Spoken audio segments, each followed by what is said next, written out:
picture and I have the jeans. Marcus accepted to speak to me.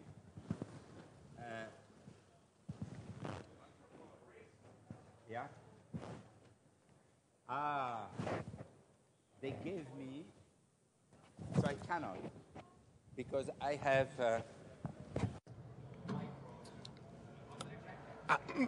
Malheureusement, je porte mon micro sur ma veste. Nous y voilà. Je ne suis pas une bête de scène. De toute manière, c'est trop tard pour me recycler professionnellement. Bonjour Marc, comment allez-vous? Très bien, merci. Bien, merci tout d'abord. Merci de nous avoir rejoints. Mais c'est un honneur pour moi que d'être ici. Et je suis ravi de saisir cette opportunité pour avoir une intéressante conversation. Alors, je ne vais pas vous présenter Marc, car j'imagine que que la plupart d'entre vous savent parfaitement de qui il s'agit. Enfin, Marc a 27 ans, ce n'est pas un footballeur, ce n'est pas un grand sportif, ce n'est pas un tennisman, et il n'est pas ici pour Roland-Garros. Et pourtant, il y a déjà eu beaucoup de choses décrites sur lui, il a fait couler beaucoup d'encre, il y a même eu un film reprenant sa vie. Non, attendez, ce n'était pas vraiment un film sur ma vie, ce n'était pas tout à fait biographique. Alors, à 27 ans, Marc est déjà devenu une légende. C'est presque une rockstar, il n'est nul besoin de le présenter. Chacun d'entre vous en sait long déjà sur Marc, peut-être plus long qu'il n'en sait lui-même, en s'appuyant sur tout ce qui a été écrit sur lui. Et c'est peut-être là un exemple de la magie de Facebook. Mais il y a un élément sur lui que vous ne connaissez peut-être pas. À savoir que c'est également, en fait, un champion sportif. N'est-ce pas vrai? Quel sport exactement? Je ne sais pas. Voyons voir. Est-ce que nous pouvons avoir... Est-ce que nous pouvons afficher l'image? J'ai entendu dire que vous étiez un champion d'escrime. Oh, ça fait vraiment longtemps. Ça fait vraiment longtemps. Et voilà la photo. Ah, je suis navré, j'ai raté mon coup. Et donc, Publicis Live. Quelque chose de plus fort de votre part, les enfants. OK. OK, we missed the picture, I'm sorry. Bon, nous avons raté la photo, je suis navré. Ah, la voilà. Voilà.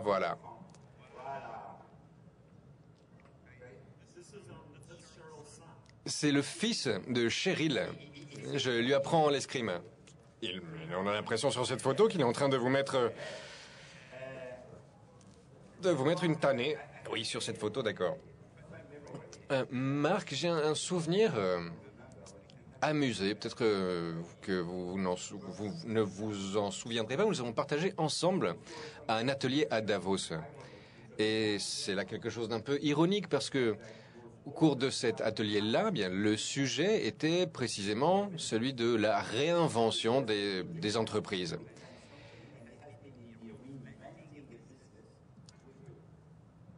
Et la seule personne peut-être qui n'a rien eu à réinventer dans cet atelier, c'est bien vous-même.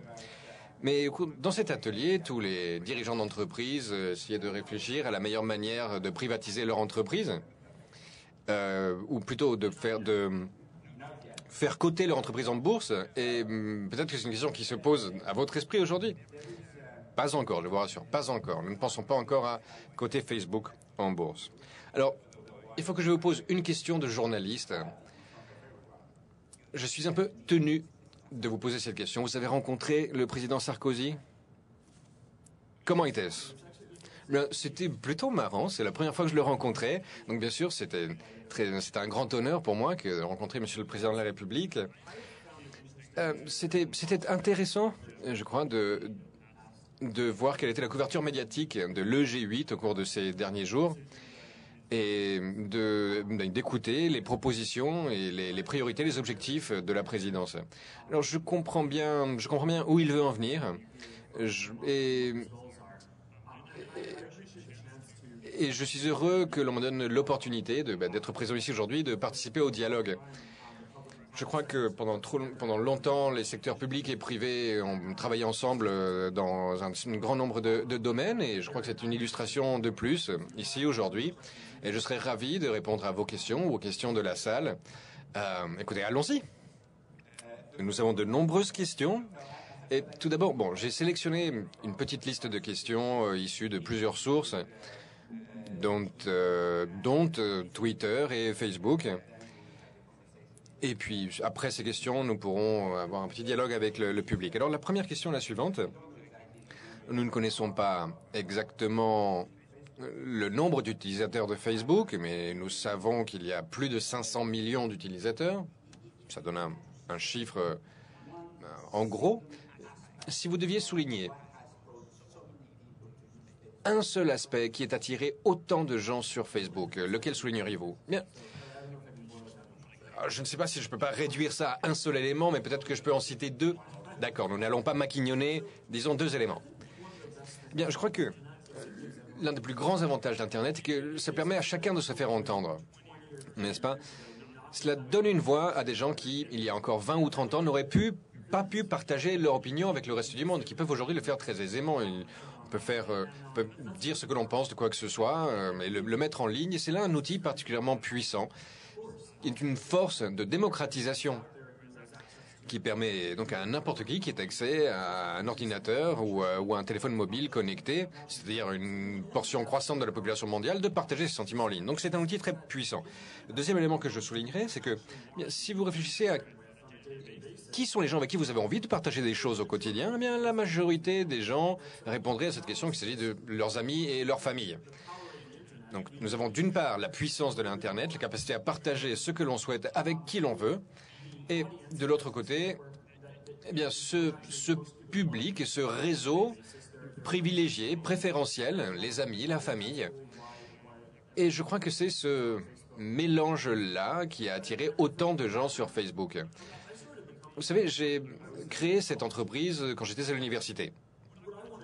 Et ce que je voulais faire au tout début, c'était simplement de mettre en place un moyen pour que chacun apprenne qui sont les gens autour de lui, puisse communiquer avec ses camarades d'université et rester en contact avec ses amis.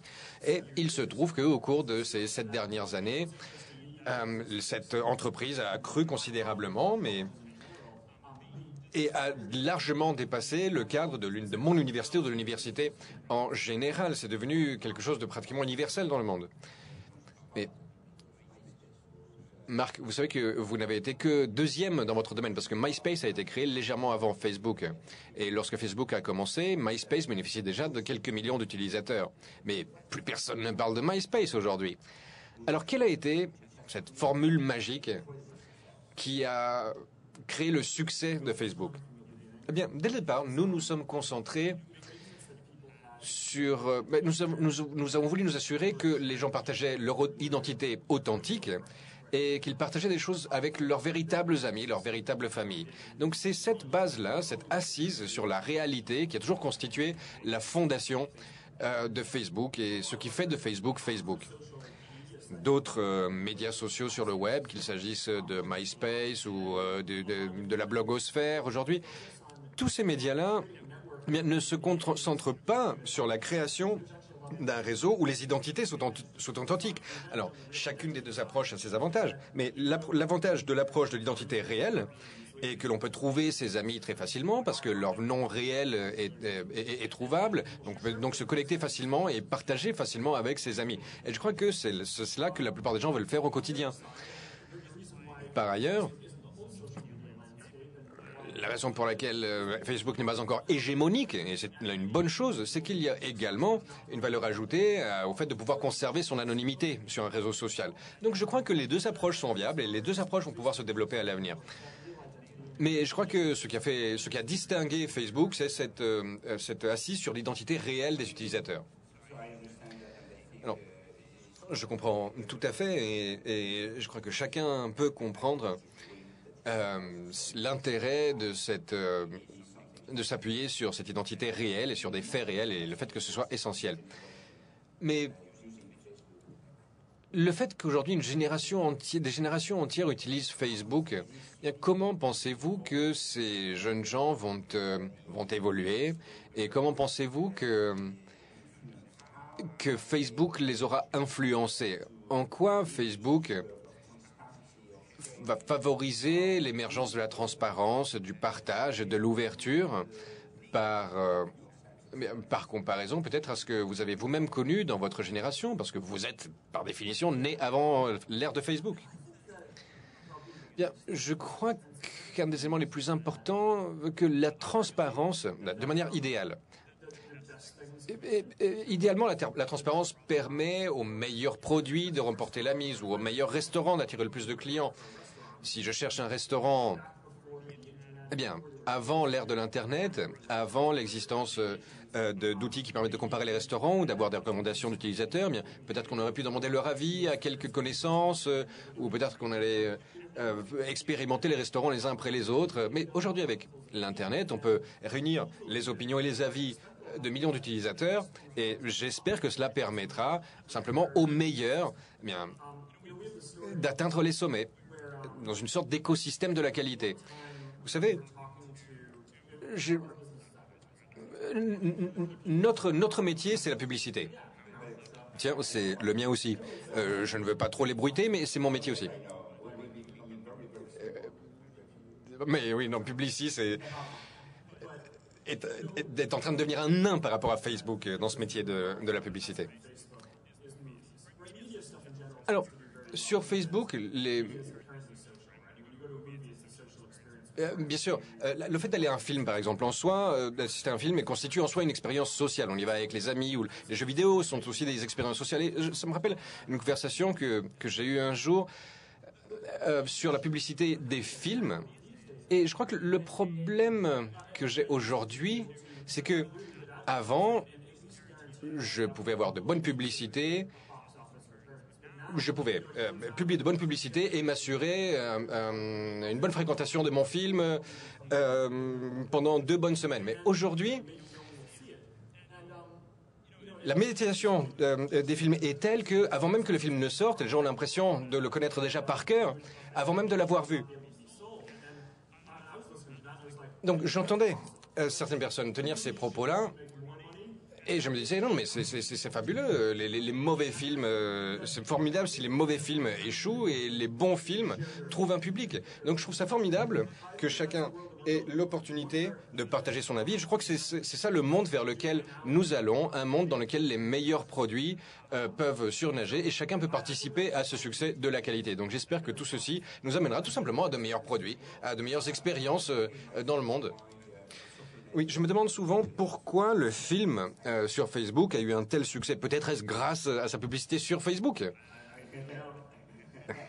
Mon Dieu, que vous dire que vous dire je ne sais pas à quoi répondre à ça. Alors, lorsque l'on parle de partage de données, que pensez-vous pensez-vous qu'on en fasse trop aujourd'hui? Pensez-vous qu'il y ait un problème aujourd'hui de partage de ces données privées sur Facebook? Pensez-vous que ces données puissent être partagées ou communiquées de manière non pertinente, non légitime? Bon, je crois que nous avons là 2 questions. Tout d'abord, quelle quantité d'informations les gens devraient-ils partager de manière générale? Par ailleurs, deuxième question, sur l'Internet, il y a un certain nombre d'entreprises qui partagent l'essentiel des informations privées. Et cela pose certains problèmes. Alors, je crois que ce sont des questions distinctes, mais intéressantes. Je crois que, tout d'abord, pour répondre à la première, les gens doivent choisir leurs propres limites. Il y a certaines personnes qui décident d'être très transparentes, de partager tous les éléments de leur vie. Et puis, il y a également même des utilisateurs de Facebook qui ne partagent pas grand-chose, finalement, de leurs éléments privés, en tout cas sur Facebook, de manière publique. Alors, la plupart des gens, bien sûr, partagent quelque chose, mais il faut que chacun trouve son propre équilibre au fil du temps. Si vous aviez demandé à des gens il y a 10 ou 20 ans, si vous avez posé cette question il y a 10 ou 20 ans, je crois qu'avant l'ère de l'Internet, la plupart des gens auraient déclaré qu'ils ne voudraient jamais rien partager d'une manière aussi publique.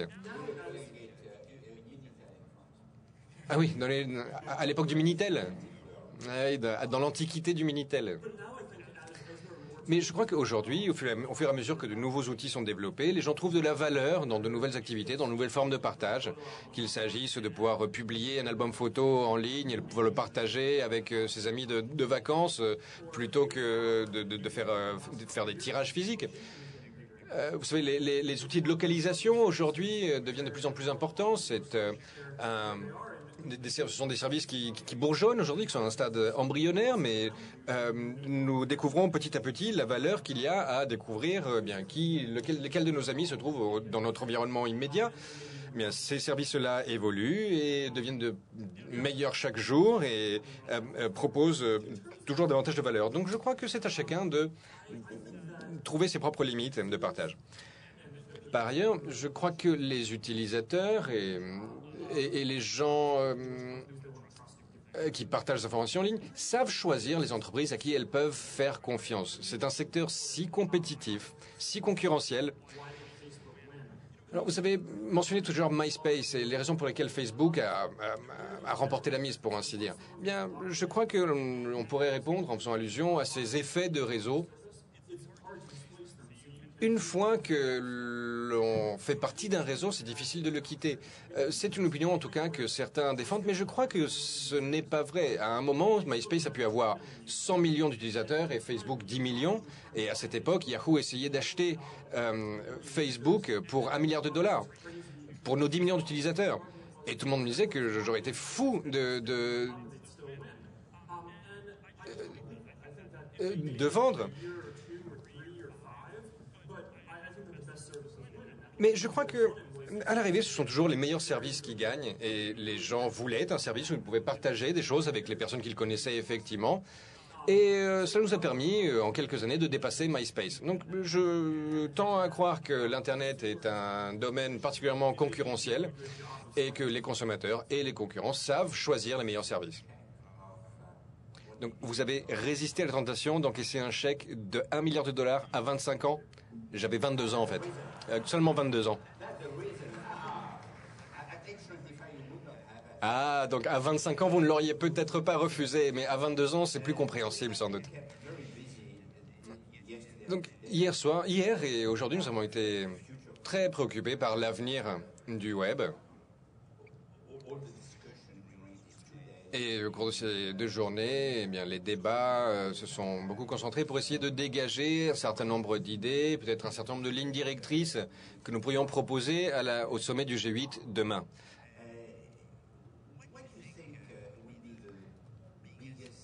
À votre sens, quelle sera la tendance la plus importante ou la plus intéressante dans le web au cours des années à venir? Quelles pensez-vous qui seront les principales innovations? Bien, je crois que la tendance qui consiste à voir des gens avoir la possibilité de partager les choses qu'ils veulent restera la grande tendance pour les 5 ou 10 années à venir.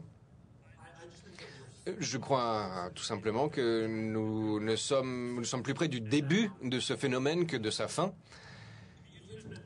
Et vous savez, en théorie, l'Internet devrait pouvoir donner à tout un chacun la capacité de partager ce que chacun souhaite. En théorie, cela est vrai.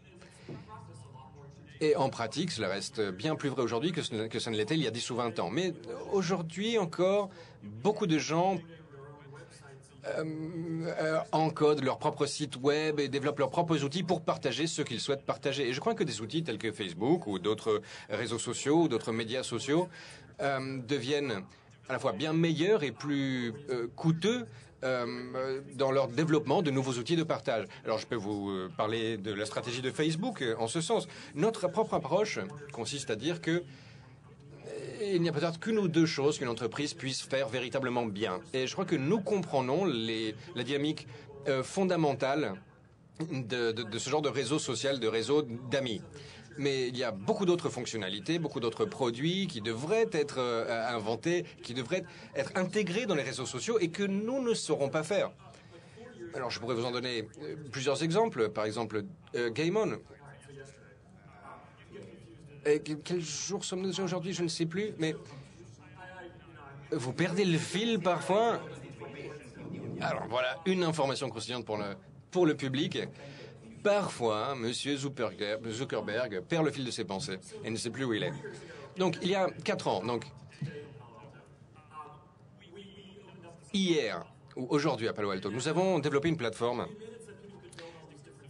pour que chacun puisse ajouter des fonctionnalités sociales par-dessus Facebook. Et le secteur qui a le mieux fonctionné, c'est celui du jeu. Et ça a été particulièrement intéressant à observer. Zynga, dont un grand nombre d'entre vous auront entendu parler,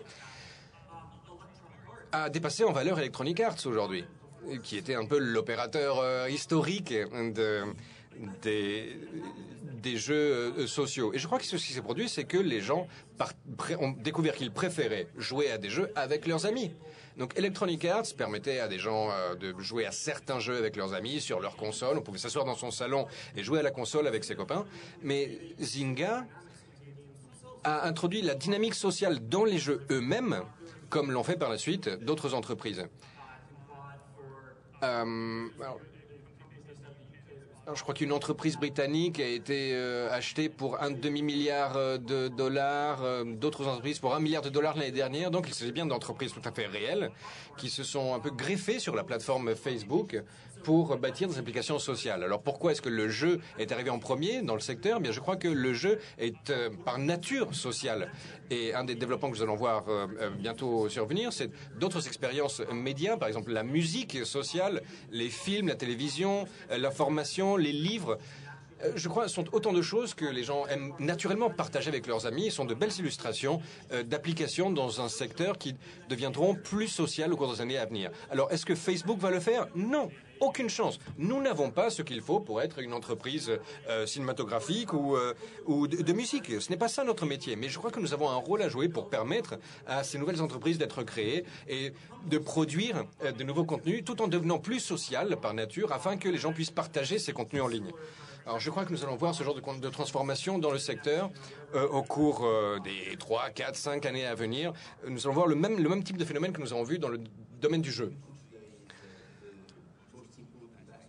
À votre sens, quel est l'aspect le plus important de votre propre ADN? C'est l'aspect social?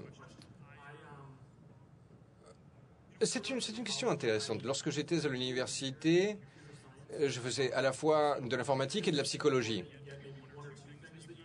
Alors, comme je disais précédemment, je crois qu'il n'y a on ne peut comprendre bien qu'une ou deux choses. Alors, je ne sais pas si quelqu'un comprend tout à fait la psychologie, mais je crois que ce sont là les deux composantes essentielles de l'ADN de Facebook.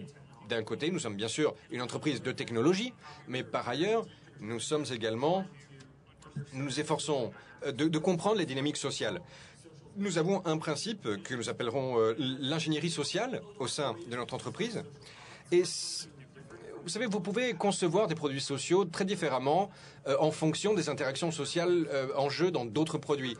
Par exemple, les requêtes d'amis sur Facebook. Si vous avez utilisé Facebook, vous savez que le fait d'ajouter de nouveaux amis, d'augmenter sa liste d'amis, est un élément, une composante importante de l'expérience globale. Les gens vous trouvent, vous demandent d'accepter leur amitié, vous essayez de trouver vos amis réels, ou vous faites le tri entre vos amis réels, les personnes qui ne sont pas vraiment vos amis. Alors, la conception de toutes ces interactions voudrait que vous ayez une interface où vous puissiez dire oui ou non à toute demande d'amis. Et à l'origine, c'est ce que nous avions. Mais par la suite, il nous a semblé que cela imposait beaucoup de stress aux individus qui ne voulaient pas forcément dire non aux personnes qui leur demandaient de leur ajouter la liste d'amis, parce que de l'autre côté, il y a bien un être humain avec des sentiments. Et cela peut potentiellement avoir une influence néfaste sur vos relations réelles, dans le monde réel. Donc nous avons modifié cette interface et la dynamique. On peut soit accepter, soit refuser pour l'instant. Alors bien sûr que si vous dites pas pour l'instant, cela peut porter à croire que vous ne l'accepterez pas demain. Mais cela rend l'expérience plus aisée, plus naturelle pour les utilisateurs. Et permet d'éviter d'avoir une longue liste d'invitations refusées. Maintenant, il y a beaucoup de facettes de la nature humaine qui peuvent diversifier ce type de produit. Maintenant, vous savez, sur Facebook, vous voyez les visages des gens un peu partout sur notre produit. Et une des choses que j'ai apprises lorsque j'étudiais la psychologie, c'est que toute une partie du cerveau humain ne fait que traiter les informations pour identifier les visages. Vous savez, si si je baisse mes sourcils de 2 mm, vous le remarquerez, que mon expression faciale a totalement changé et vous dit quelque chose de totalement différent. Donc les visages sont extrêmement riches en informations, vous apprenez beaucoup du visage des gens. Et donc ce sont là quelques exemples élémentaires, mais je crois que tous ces principes de conception d'applications sociales sera mieux appliqué à l'avenir, comme dans d'autres secteurs, dans le secteur du jeu par exemple. Les entreprises de jeux sociaux découvrent des choses que Facebook n'a pas compris auparavant, et voilà une des raisons pour lesquelles c'est bon pour l'ensemble du secteur que le jeu soit géré par d'autres entreprises que Facebook et que Facebook ne s'occupe que de sa propre plateforme sur laquelle peuvent se greffer d'autres applications. Sur les 3 ou 5 années à venir, je crois que les entreprises de musique qui vont réussir seront celles qui comprennent la musique et les gens. Les entreprises cinématographiques qui vont réussir seront celles qui comprennent les films et la nature humaine. Je crois que c'est cela que nous allons voir à l'avenir et cela générera beaucoup de valeur. C'est absolument fascinant. Si je comprends bien, lorsque vous avez créé Facebook, vous aviez déjà une idée de l'impact social que cela pourrait avoir. Avez-vous jamais pensé que cela pourrait également avoir un effet aussi sur les mouvements politiques et un effet littéralement révolutionnaire? Et comment avez-vous réagi à la révolution du jasmin et à l'usage dans ce contexte de Facebook ou de Twitter? Et avez-vous compris à un moment que ce que vous avez créé pouvait à ce point changer la vie des gens? Eh bien, en fait, je pense qu'il y a une tendance encore plus lourde, plus importante, qui veut qu'aujourd'hui, les gens ont la possibilité, la capacité de partager leurs opinions et de communiquer. Il ne s'agit pas de Facebook seulement, mais surtout d'Internet en tant que tel. Et lorsque les gens ont la capacité d'exprimer leurs opinions, eh bien, je crois que des choses tout à fait intéressantes peuvent se produire. Et j'espère qu'à long terme, des choses tout à fait positives puissent survenir, simplement parce que la volonté populaire sera mieux entendue. Donc, vous savez, beaucoup de gens ont parlé des mouvements politiques en Tunisie, en Égypte et du rôle de Facebook dans ce cadre. Bien, je crois qu'il serait particulièrement arrogant pour une entreprise de technologie de revendiquer un rôle significatif dans ces mouvements-là. Je crois que Facebook n'a été ni nécessaire ni suffisant pour aucun de ces mouvements. Et ce qui a été à la fois nécessaire et suffisant, en revanche, ça a été cette population qui a pris son destin en main, Alors, ce que Facebook a peut-être contribué, c'est d'apporter des outils, mais si ce n'avait pas été Facebook, ça aurait été autre chose. Et je crois que la tendance lourde qui est en jeu ici, c'est simplement le fait que les gens puissent partager ce qu'ils souhaitent avec qui ils souhaitent. C'est cela qui est particulièrement puissant. Nous sommes en train littéralement de refaire le monde, tout d'abord en permettant aux gens de communiquer d'abord avec leurs amis et avec leur famille. Puis, au-delà, en nous adressant aux entreprises qui peuvent communiquer en matière de produits, qui peuvent mieux comprendre quels sont les films qui vont marcher, les jeux dont les gens veulent, les films que les gens veulent voir. Ces informations-là aussi sont mieux répandues aujourd'hui, mieux diffusées. Enfin, je crois que cela permet également aux gens de faire entendre leur voix en matière de gouvernance. Alors, les révolutions auxquelles vous venez de faire allusion, eh bien, dans ce cadre-là, nous avons pu voir, que, par ailleurs, que certains chefs d'État, des décideurs politiques ont aujourd'hui des pages Facebook ou des comptes Twitter qui leur permettent de dialoguer avec les citoyens qui, pour la première fois dans l'histoire, ont l'opportunité de répondre à leurs décideurs politiques et d'engager un dialogue en direct et en temps réel. Et certains de ces décideurs politiques me disent qu'ils sont ravis de pouvoir dialoguer de cette manière parce que c'est en cela que consiste la démocratie. Donc je crois que ce sont là des outils particulièrement puissants. Mais ce n'est pas Facebook, c'est l'Internet qui a fait tout ça.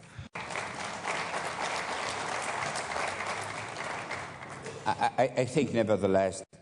Cependant, je crois que malgré les téléphones mobiles, sans Facebook, sans Twitter, vous savez, ces populations dont nous parlons ont déjà essayé de manifester dans le passé et sans ces outils-là, ils n'auraient pas pu connaître le succès.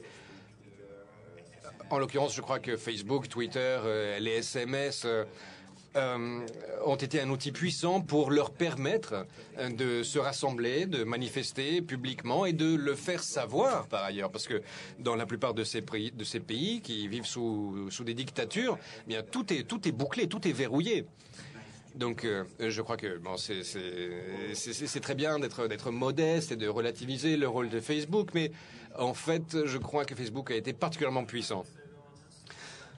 Eh bien, ce que je peux ajouter peut-être, c'est que je crois que ce que les médias ont peut-être déformé un petit peu, c'est que la capacité qu'ont les gens aujourd'hui de partager des choses parfaitement triviales ou quotidiennes avec leurs amis, ou avec leur famille, ou avec leur entourage, eh bien, ce sont exactement les mêmes outils qui sont utilisés dans des contextes différents, par exemple dans des contextes politiques. Et bien sûr, lorsque l'on constate différents usages de ces mêmes outils, on peut parfois s'inquiéter de certains usages et pas d'autres, mais je crois que c'est quelque chose d'important dans le cadre de notre conversation sur le sujet concernant les partenariats entre le public et le privé. Il faut comprendre comment ces domaines fonctionnent. Et je crois que c'est de ça qu'il s'agit ici. While we were starting the meeting yesterday, Au cours de la réunion d'hier, pendant que nous étions en réunion hier, nous avons nous avons eu vent d'une décision qui semble avoir été prise concernant l'accès à Facebook pour les enfants de moins de 13 ans. Pouvez-vous nous en dire davantage? Parce que je crois que cela a fait polémique. Je serais ravi de vous en parler. Parce que je voudrais clarifier ce que j'ai dit, afin d'éviter tout malentendu. La semaine dernière, je parlais au cours d'une conférence d'entrepreneurs du domaine de l'éducation. J'ai été invité à parler au cours de cette conférence parce que je participe à un effort éducatif à New York et dans le New Jersey. Et vous savez, une des questions qui m'a été posée était la suivante. On m'a demandé pourquoi Facebook ne participe pas davantage à l'éducation, notamment à l'éducation des enfants. Et la réponse que j'ai donnée était que les réglementations actuelles rendaient cela difficile pour les enfants de moins de 13 ans d'utiliser des outils sociaux tels que Facebook. Aux États-Unis, un parent doit soit envoyer sa signature par fax ou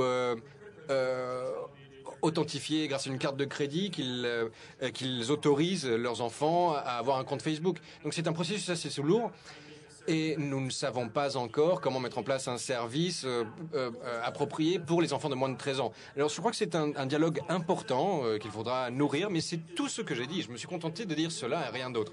Vous savez, Facebook fait beaucoup de choses aujourd'hui, mais je peux vous assurer qu'au cours des 3 prochains mois, notre prochaine série de développement ne comprendra pas des fonctionnalités pour l'adhésion d'enfants de moins de 13 ans. Alors peut-être qu'à l'avenir, ce sera un sujet de recherche intéressant, mais ce n'est pas encore d'actualité. Alors, puisqu'il y a eu polémique, c'était intéressant seulement de clarifier la question. Oui. Cela a été rapporté comme si j'avais dit que je voulais que les gens de moins de 13 ans soient sur Facebook. Ce n'est pas ce que j'ai dit. Ce que j'ai dit, c'est que actuellement, et dans l'état actuel de la réglementation, les enfants de moins de 13 ans ne pouvaient pas adhérer à Facebook. Et nous ne permettons pas aux enfants de moins de 13 ans d'adhérer à Facebook. Et si c'était le cas, nous devrions développer des procédures adéquates pour assurer leur sécurité et leur sûreté. Ce serait particulièrement important. En tout cas, ce n'est pas une priorité pour nous aujourd'hui. Je vais passer à un autre sujet. Vous avez parlé des entreprises, la manière dont les entreprises utilisent Facebook. Avez-vous déjà des bonnes expériences concrètes avec les différents secteurs et pouvez-vous nous dire quels sont les secteurs qui sont le plus intéressés à Facebook, qui l'utilisent de manière sérieuse et dans quel domaine cela se produit au-delà du domaine publicitaire? Alors je pense que le meilleur exemple sera les sociétés, les plateformes, les sociétés qui essaient d'établir de nouvelles industries et qui le font en intégrant Facebook dans le processus. Alors je l'ai déjà dit, mais je pense que le meilleur exemple depuis quelques années, ça a été le jeu. L'industrie du jeu a été transformée et le jeu par les réseaux sociaux est parti de zéro et a vu émerger les plus grosses sociétés du secteur. Dans la période à venir, je pense qu'il y aura beaucoup d'autres industries qui sont naturellement des entreprises sociales. Quand vous écoutez la musique, je pense que la musique constitue un bon exemple, parce que les gens écoutent la musique avec des amis. On lit les journaux en écoutant de la musique, et je pense que cela permettra de repenser ces industries dans un sens de réseau social. Et ce qui va se passer, je pense que c'est que les possibilités, lorsque vous faites de ces produits des produits sociaux, sont nettement supérieures aux opportunités existantes. Donc les gens qui font certaines choses le feraient davantage s'ils pouvaient le faire avec des amis. Alors les plateformes ne concernent pas seulement quelques grosses entreprises. Il y a plus d'1 million de développeurs qui construisent des produits, des logiciels. Et dans tous les pays, vous avez des développeurs. Avant de venir à Paris, j'ai examiné le nombre de développeurs en France, et il y a une entreprise publique en France qui qui fabrique des jeux. Il y a d'autres développeurs qui sont les principaux développeurs de jeux en France. Vous avez au premier rang Jean-Bernard Lévy, qui est le PDG de Vivendi, assis à la première rangée. Et c'est ce qui m'intéresse le plus pour les 5 années à venir. Alors, s'agissant des entreprises classiques, par exemple les banques ou les sociétés pétrolières, BP, comment peuvent-elles utiliser Facebook pour faire évoluer leur image ou pour communiquer en interne et en externe pour comprendre comment les gens ressentent l'entreprise et comment elles peuvent faire évoluer leur image. Alors, en externe, nous avons un produit qui permet aux petites entreprises ou aux grandes marques en fait, vous vous inscrivez sous une page et la manière dont cela fonctionne est assez simple. Les gens vont regarder, votre page leur plaît, et si par exemple, je vais sur une page particulière, mes amis, lorsqu'ils vont regarder Facebook, ils vont voir que j'aime cette marque. Alors, si vous envisagez la publicité, ce qui est efficace, toute publicité que vous montrez, ou moi qui dis à mes amis j'aime telle ou telle chose, et je pense que ce que nous avons trouvé sur le plan des statistiques est que c'est toujours mieux, le bouche à oreille, c'est toujours mieux. Vous pouvez avoir le meilleur créateur du monde, mais une bonne recommandation de la part de quelqu'un en qui vous avez confiance sera toujours mieux. Le mieux, c'est de les associer. Alors, vous avez le créateur et en plus, vos amis disent que cela leur plaît. Mais je pense que c'est vraiment une forme de publicité très puissante. Les entreprises peuvent s'inscrire, elles peuvent le faire de manière organique, créer une page, cela va me plaire, je vais le montrer à mes amis, ensuite vous pouvez communiquer avec tous les gens qui sont à qui votre page plaît, ils peuvent avoir les mises à jour, ils peuvent communiquer avec vous. S'ils communiquent avec vous, à ce moment-là, cela pourrait être diffusé auprès de leurs amis. Ensuite, si vous faites de la publicité, à ce moment-là, le message se diffuse encore plus. Et je pense que ces deux choses, en fait, c'est un système qui fonctionne très bien. Et c'est bien à la fois pour les entreprises locales et pour les plus grosses entreprises. Au niveau local, nous avons des gens qui utilisent surtout de manière organique. Beaucoup d'entreprises viennent dans le système tout d'abord et font l'expérience avec les produits gratuits. Lorsqu'elles constatent que cela marche, ensuite elles achètent de l'espace publicitaire. Et en ce qui concerne les marques, elles démarrent d'abord avec les publicités. Elles se constatent ensuite que les pages sont très utiles en termes organiques. Donc je pense qu'on va avoir les deux plans. Je suis d'accord, puisque je suis moi-même un publicitaire, je suis d'accord que une recommandation d'un ami est parfois plus puissant que la meilleure pub du monde. Donc je pense que nous sommes sur la même longueur d'onde. J'ai sélectionné quelques questions venant d'utilisateurs Facebook. Alors certaines personnes qui posent des questions, je vais commencer avec Kimberly, qui est aux États-Unis. Elle dit qu'il y a beaucoup de personnes dans mon organisation qui pensent que les sites de réseaux sociaux sont une tendance éphémère, un phénomène éphémère. Qu'en pensez-vous? Je pense que les tendances qu'on constate ou les permettant aux gens de partager davantage sur Internet, permettant à chacun de s'exprimer, et en associant cela avec le besoin de communication des gens avec leur famille, leurs amis, sont des tendances lourdes de la société.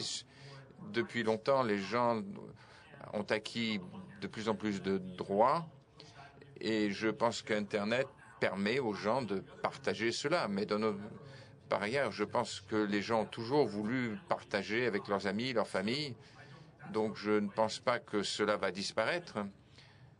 Je pense que les supports utilisés vont peut-être changer. Facebook en soi a évolué depuis les 7 ans et demi de son existence. Si vous regardez le service il y a 4 ans, il est probable que vous ne reconnaîtriez même pas, ou vous verriez qu'il y a eu davantage d'éléments ajoutés que vous ne le pensiez. Certains des services spécifiques émergeront, disparaîtront, mais je pense que cette tendance va persister, que les gens vont continuer à pouvoir partager leurs opinions de manière de plus en plus large, et je crois que c'est très positif.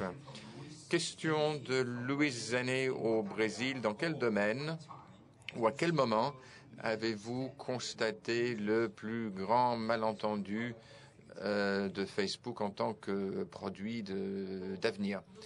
Ça, c'est une question intéressante. Nous avons souvent eu ce processus intéressant de déploiement de produits et nous imaginons quelque chose, nous le planifions, nous construisons pendant 6 mois, 1 an et nous concluons à partir de tout ce que nous partageons ce qui va être bien et ce qui va permettre aux gens de partager l'expérience et ensuite nous le déployons et il y aura cette réaction où les gens disent non, nous n'aimons pas cette nouveauté. Et c'est intéressant parce que je pense que cela concerne l'équilibre de la société. Je crois que il y a une anxiété. Il y a une anxiété et cela se comprend. Car l'Internet permet aux gens de partager, donc c'est bien, et d'autres, les gens ont peur de cette plus grande information, disponibilité d'information. Ils sont préoccupés. Donc, nos produits permettent aux gens de faire de plus en plus ce qu'ils veulent et cela met en exergue cette tension. Il y a toute une liste de produits de Facebook depuis 5 ans, à commencer par le fait que Facebook soit plus disponible, plus ouvert. Et les gens qui sont préoccupés par cette diffusion, 10% de nos clients sont des utilisateurs et 1 million ont fait des protestations en 2006 par rapport aux mises à jour de news. Et en fait, les gens, c'était trop, les gens ne voulaient pas. En fait, à présent, ça fait partie d'un site et si on enlevait ces éléments de news, d'information, les gens ne comprendraient pas. La plateforme, lorsque nous l'avons créée, ça fait l'objet d'une polémique. Alors, comment pouvez-vous faire pour avoir ces développeurs qui bâtissent des applications, qui ont accès à My Friends et certaines de mes informations sans que cela soit une question d'abus de ces services? Et je crois que c'est la manière dont les services ont été construits et de nombreuses choses ont été faites pour veiller à ce que tout cela soit maîtrisé et qu'il n'y ait pas trop d'abus. Mais presque tout ce que nous faisons comporte un élément de tension et nous y faisons très attention. Et je préfère être du côté secteur privé de ce débat plutôt que du côté gouvernemental. Car s'il fallait gagner des débats, je crois que ce serait très difficile de faire valoir son point de vue sur la valeur de l'Internet. Et ce qui est bien avec Internet, c'est qu'on peut construire quelque chose, les gens choisissent de s'en servir ou pas. Et c'est comme ça que nous gagnons les discussions, nous l'emportons. Donc moi, je peux participer à ce niveau-là. Ma capacité à gagner dans un débat public, ça c'est beaucoup plus difficile. Je pense que vous gagnez sur les deux fronts, dit M. Lévy. Question d'Ivan. 2 questions. Il y en a une à laquelle vous avez déjà répondu, à savoir quels sont les principaux facteurs qui ont permis à Facebook de devenir le plus grand réseau social sur l'Internet. Et la deuxième question, à votre âge, avez-vous des conseils à donner aux entrepreneurs cherchant à bâtir des sites? Quels conseils donneriez-vous? Je pense que la clé est que vous devez vraiment croire en ce que vous faisiez. Dans Silicon Valley, vous avez un phénomène où les gens décident qu'ils veulent bâtir une entreprise avant de décider quelle société ils veulent bâtir. Et ça, c'est fou pour moi. Je ne comprends pas. Moi, je ne peux pas du tout comprendre ça. Quand j'ai commencé Facebook à Harvard, je ne voulais pas créer une entreprise. Je voulais créer quelque chose qui pourrait avoir un impact que je voudrais utiliser. Et je crois qu'il y a tellement de défis lorsqu'on bâtit quelque chose que si vous n'avez pas une très forte conviction dans ce que vous faisiez, ce n'est pas raisonnable d'y donner suite. Lorsque vous examinez les décisions que nous avons prises, qu'il s'agisse de lancement de produits, les réactions que nous avons subies, nous parlions du fait si je devais vendre la société quand j'avais 22 ans. Les décisions que nous avons prises sont prises lorsque vous avez une vision à long terme et que vous ne cherchez pas à faire des mécontents à court terme. Ce que nous avons vu sur Internet, c'est un processus qui peut être reproduit. Plein de gens peuvent démarrer une entreprise s'ils y croient. Et donc, je crois que c'est l'élément de conviction est le plus important. Avec mes cheveux gris, je suis tout à fait d'accord. Je crois qu'il ne faut jamais penser à bâtir une entreprise. Il faut penser à ce que nous ressentons dans nos tripes et le faire. Il y a beaucoup d'autres questions de Facebook, mais vous pouvez y répondre avec votre portable. Alors, ce que je voudrais, si vous n'y voyez pas d'inconvénient, est que nous passions à la salle. Je vois qu'il y a quelques questions. Je ne sais pas s'ils veulent. Vous levez la main et on va voir. Monsieur, madame, troisième rangée. Vous vous présentez. Une question rapide pour que le plus de personnes possible. Je m'appelle Philippe. Je suis dans les affaires. Que pensez-vous de la question que nous avons en France, la transparence sur les réseaux sociaux mettant en danger? Pensez-vous que la transparence sur les réseaux sociaux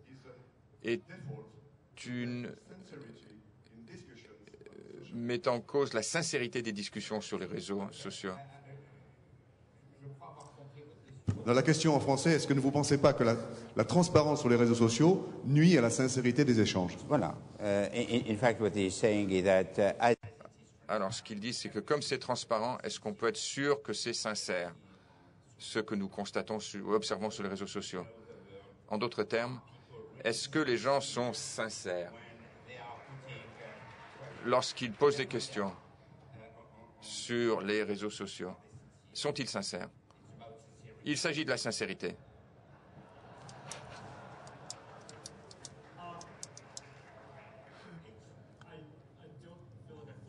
Je ne suis pas sûr d'avoir compris. Alors, je vais essayer de répondre à la question. Alors, selon les applaudissements, j'ai l'impression il faut que je réponde correctement à la question. Alors, je pense à une chose, et vous me corrigez si je ne réponds pas à la question. Alors c'est mieux que je réponde à la bonne question et pas à la mauvaise question. L'un des éléments de Facebook dont nous avons parlé est cette culture de l'identité réelle dans les relations. Et l'un des éléments de cela est que lorsque quelqu'un dit quelque chose, ils sont attachés à ce qu'ils disent. Et sur Internet et d'autres endroits anonymes, N'importe qui peut s'inscrire, créer un blog, dire ce qu'ils veulent, ne pas mettre de nom. Mais lorsque vous avez une identité réelle, vous devenez responsable. Vous pouvez dire ce que vous voulez et exprimer vos opinions. Mais vous mettez votre nom et vous engagez votre réputation. Et je crois que c'est très sain. Si certains disent qu'on ne peut pas vraiment s'exprimer quand il y a une identité réelle, je suis d'accord. Il faut qu'il y ait à la fois l'anonymité et la déclinaison de l'identité. Facebook permet de construire l'identité, ce qui amène la responsabilité.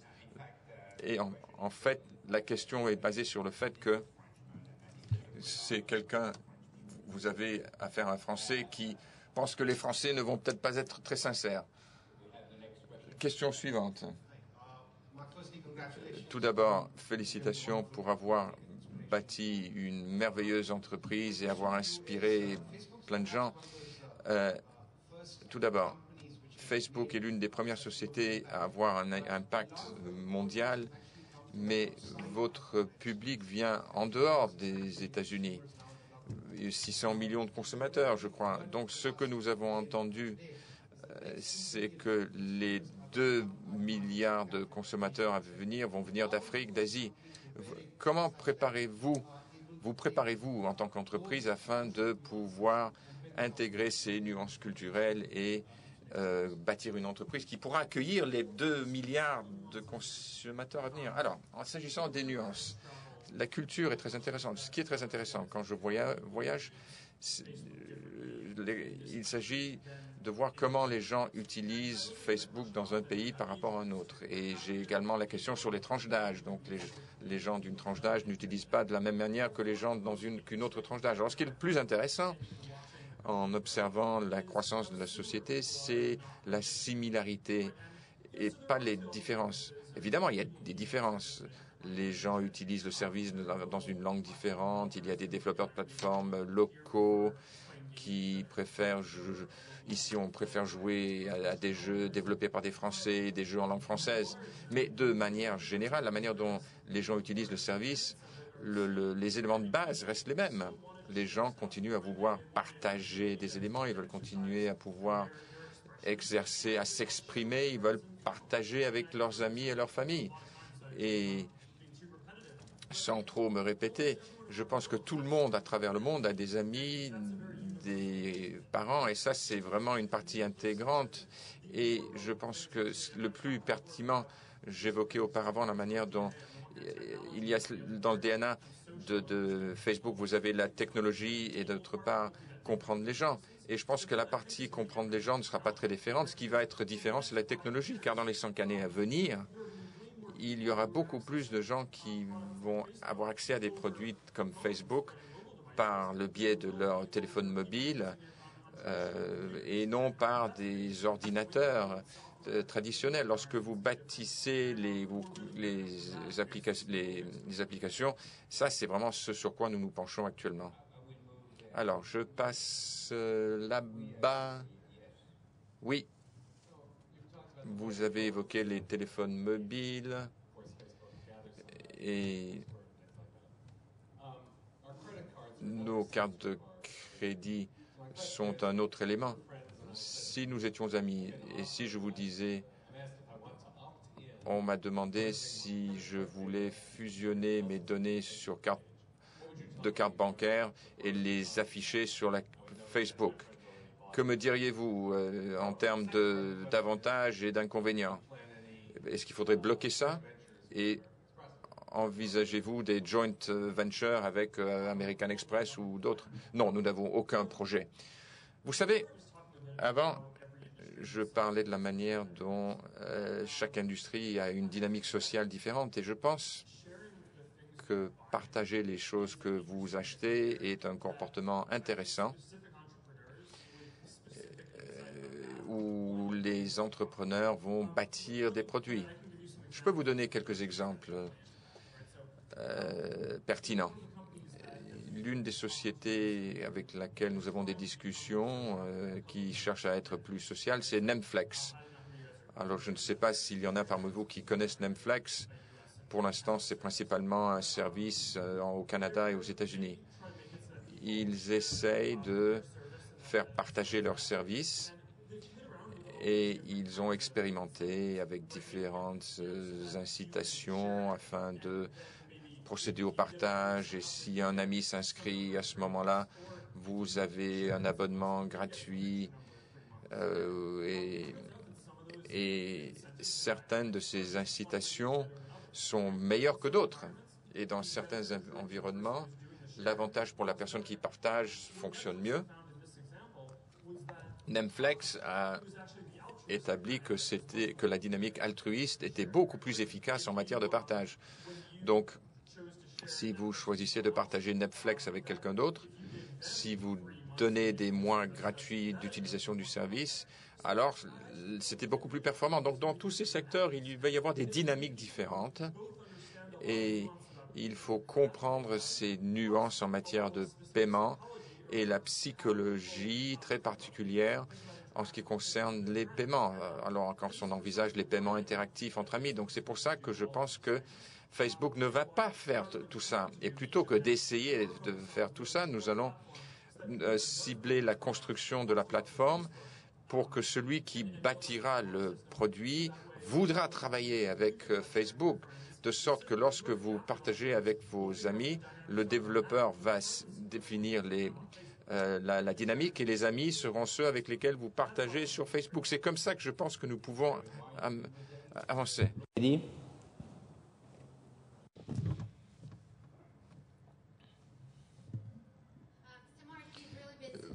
Vous avez eu un énorme succès en créant un système d'exploitation pour le web et pour les startups sur le web. Comment allez-vous traduire cela en équipement? Donc, allez-vous créer des téléphones mobiles, des ordinateurs portables, des iPads, des pads Facebook? Alors, quand on parle des principaux éléments d'une société, nous avons le développement d'applications, nous avons les dynamiques sociales. Je pense... Bon. Alors, j'ai perdu mon train de pensée. Oui, on parlait d'équipement.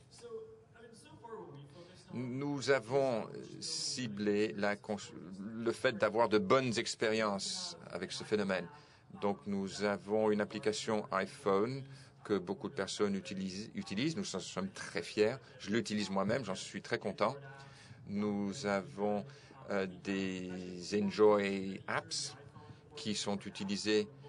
Nous avons des applications de téléphone mobile. Il y a beaucoup plus de gens qui utilisent la version mobile sur Internet, les téléphones qui ne sont pas basés sur iOS utilisent des applications spécifiques pour ces équipements. Et je pense que ces tendances vont se poursuivre. Et je pense qu'il y a plus de 300 millions de personnes qui utilisent Facebook sur des téléphones portables. La croissance est très rapide, beaucoup plus rapide que celle d'Internet. Et je pense que cela va se poursuivre. Celui qui est debout pour poser une question, oui. Rapide, oui. On comprend très bien votre message d'humilité, le rôle des entreprises de technologie dans le printemps arabe. J'aimerais savoir, vous avez dû faire attention aux conversations sur Facebook et vous avez dû regarder les liens entre Facebook et ce qui s'est passé dans les pays arabes. Et quelles sont les corrélations? Est-ce que vous avez pu étudier ça et quelle en est votre conclusion? Qu'est-ce que vous voulez dire? Eh bien, il doit y avoir des corrélations entre les conversations qui ont eu lieu sur Facebook à tel moment, à tel jour, et puis en Tunisie et en Égypte, et puis ce qui s'est passé vraiment sur la place Tahrir. En fait, la question est de savoir si vous travaillez avec la CIA pour essayer de savoir ce qui se passe dans le monde, donc pour essayer de savoir ce qui se passe. Eh bien, parfois, ce qu'on fait, on fait une analyse anonyme, bien entendu, Donc, on regarde ce qui affiche les gens, les informations et le sujet de leur conversation. C'est vraiment très intéressant. On regarde les sentiments, on analyse les sentiments, le degré de bonheur des gens, de leur bien-être, de ce qu'ils disent, est-ce qu'ils sortent faire la fête vendredi soir. Généralement, on voit une corrélation entre la fête du vendredi soir et la gueule du bois de samedi matin. C'est très intéressant, et ce genre d'analyse. Et puis, à Nouvel An, les gens sont contents. En Noël, les gens sont heureux. Alors, si on devait suivre certains mots-clés, à ce moment-là, parfois, on voit des tendances. Mais en fait, quelque chose qui est très intéressant, à mon sens, c'est que si vous regardiez tous les partages à travers le système, eh bien, là, il s'agirait de petits sujets, en l'occurrence. Et je pense que, justement, ça nous explique le phénomène dynamique en cours, à savoir, on ne peut pas vraiment faire le tri entre ce qui va changer le monde, entre ça et ce qui est très quotidien. Quelqu'un qui dit, j'ai pris des photos de quelque chose de cool, je veux les partager avec mes copains. En fait, les gens, ces choses rendent le pouvoir aux gens. Ils peuvent partager avec leurs amis, avec leur famille ou les autres habitants du monde. Ce sont ces mêmes choses qui permettent également aux gens de s'organiser.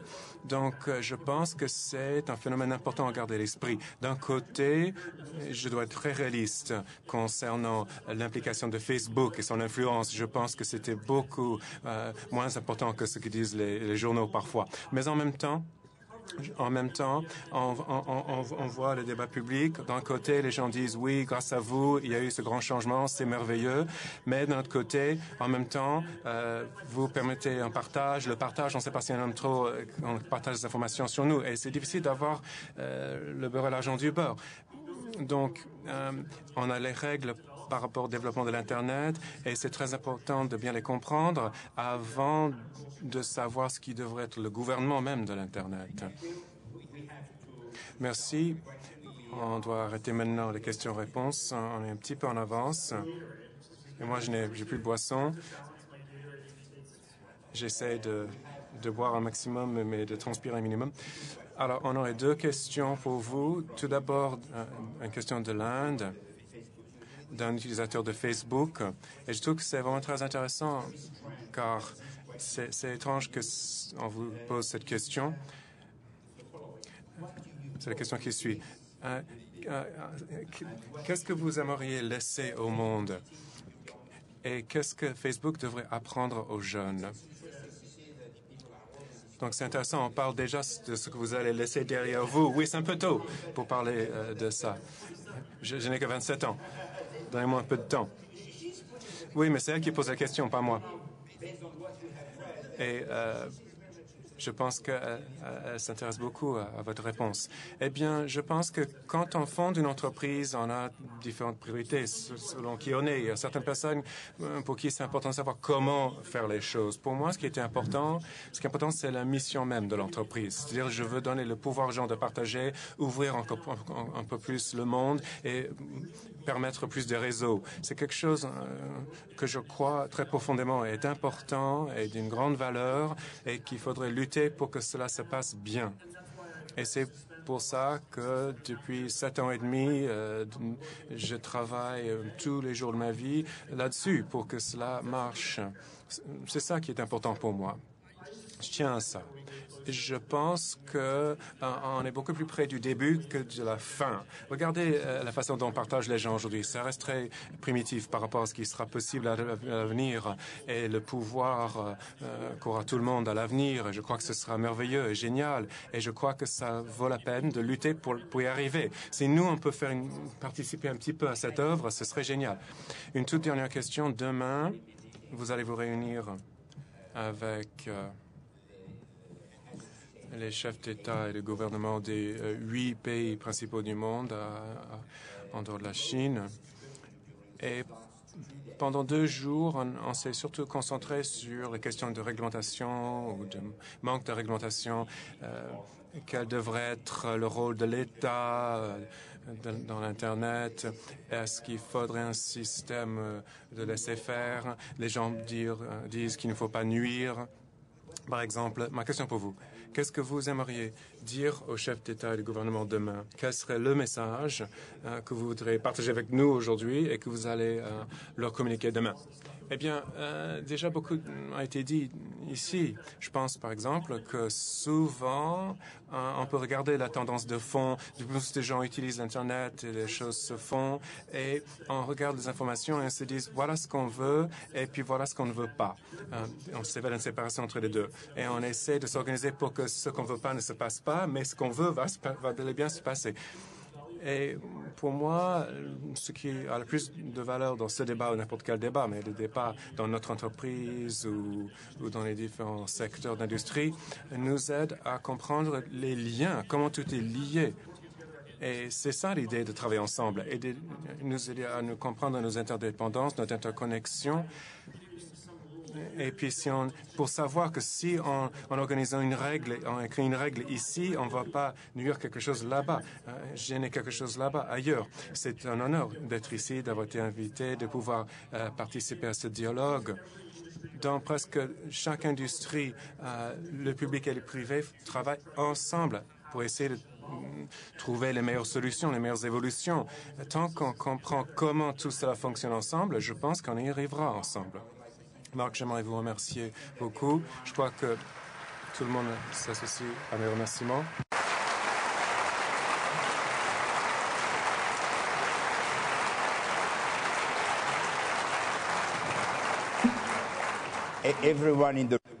Tout le monde dans cette salle a vraiment ressenti la passion que vous avez pour ce que vous faites. Et c'est vraiment ça la recette du succès de Facebook. Merci beaucoup. Thank you. Are you staying for the discussion? Okay. Stay for a few. Restez encore quelques minutes.